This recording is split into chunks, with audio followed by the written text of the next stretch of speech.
I am Omega Pax.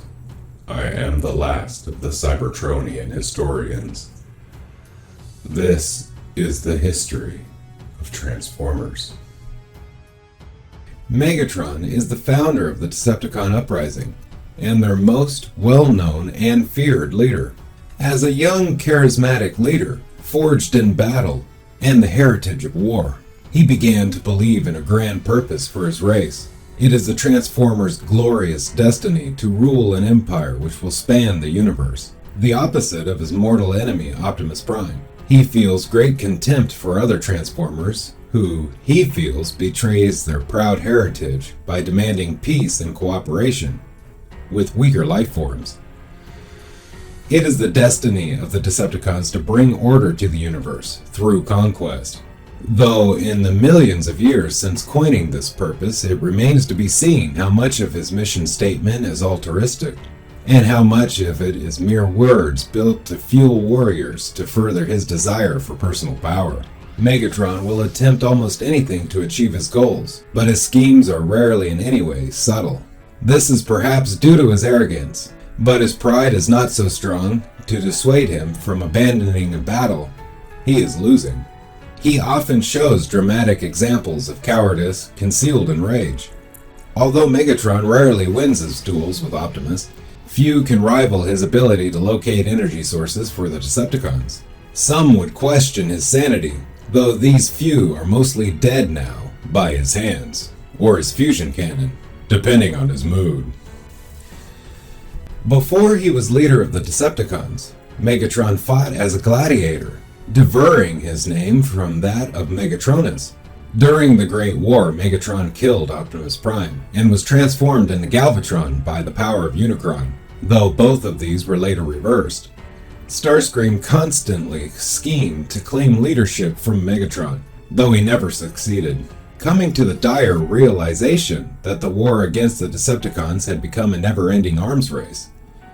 Optimus Prime challenged Megatron to single combat, with their troops attacking as witnesses to their terrible and final clash. The battle between both faction leaders ended with Megatron beaten down and goading Optimus into delivering the kill shot. Prime refusing to kill him, however, and following the Great War's conclusion, Megatron was abandoned by his troops and ended up isolating himself, preferring to be left alone. Decades later, as he challenged the Constructicons to gladiatorial battle in an old Colosseum, he was approached by Optimus and Windblade.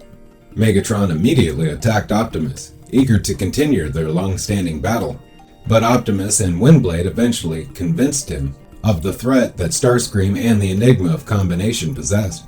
Driven by his hatred of Starscream, Megatron agreed to join them in their quest to destroy the Enigma. The three attempted to sneak into the Council Tower, but were spotted. Refusing to believe Starscream had no larger scheme up his sleeve, Megatron fired at him, triggering the tower's defenses. When Devastator appeared, he attempted to make him stand down, but the Combiner refused.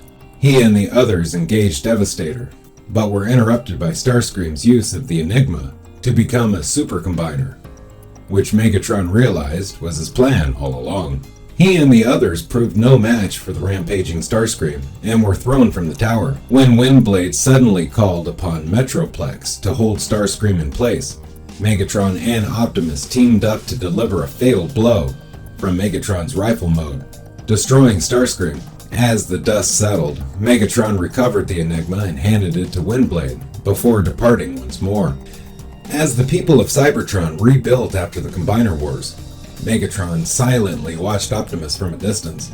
When the resurrected Trypticon began attacking Metroplex City, Megatron made his way to the battlefield, where he ran into Optimus. Sure that things would work out for themselves, like always, he initially dismissed Optimus's claims that the battle heralded the return of the 13 and Cybertron's doomsday as lunacy, and walked off. However, Prime's words stuck with him, and he later found his way to the Primal Basilica to speak with the Mistress of Flame about it.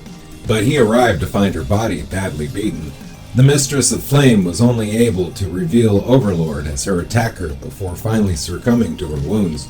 With Victorion being the next best source of religious information, he traveled to Fortress Maximus to find her. but was accused of murdering the mistress and attacked by the Combiners.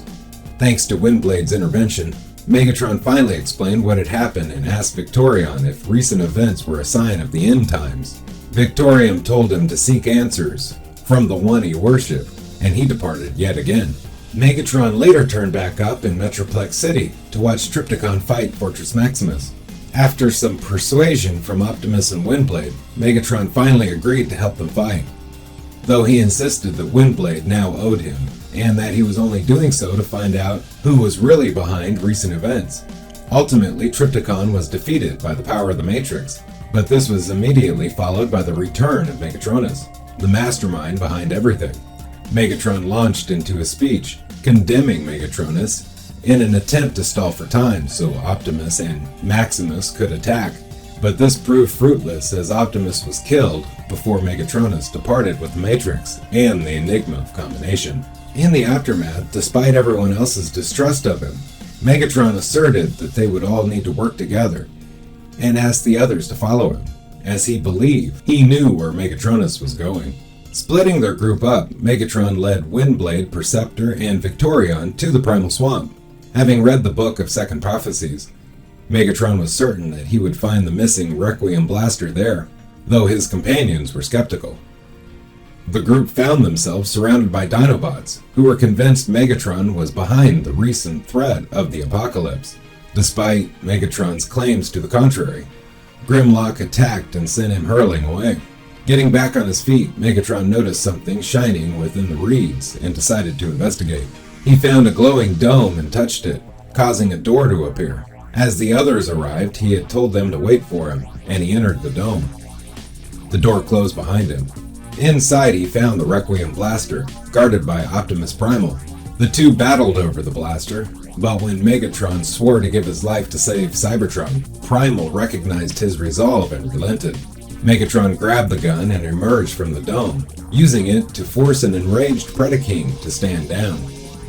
Following coordinates obtained from the dome, he led the group to Cataclysm Tundra, where they unearthed the entrance to the Antietam Sanctorum, pulling up a file on the Requiem blaster.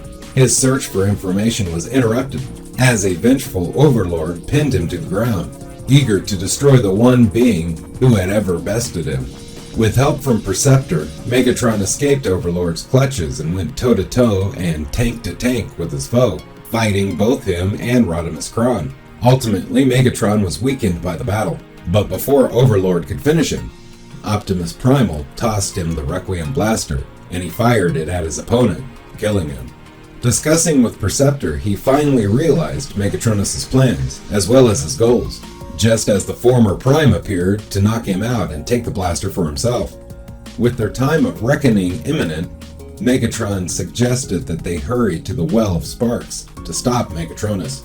Though he was unsure about leading the others on a suicide mission, they finally convinced him, and he mused about what Optimus would think as they pressed on.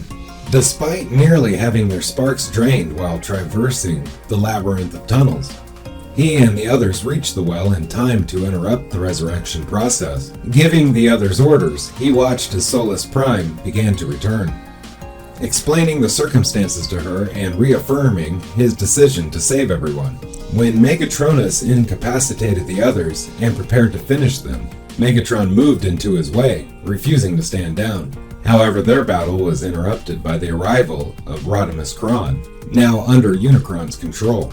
Knowing he wasn't strong enough to take them both on, Megatron stayed to the side during their battle. He waited until they were distracted before attacking the Doomsday device at Solus's behest, but was knocked aside by Megatronus. He later watched as Primal was transformed into Optimal Optimus by the Matrix. Having secretly contacted Predaking, he and the others were saved by the Combiners in the nick of time.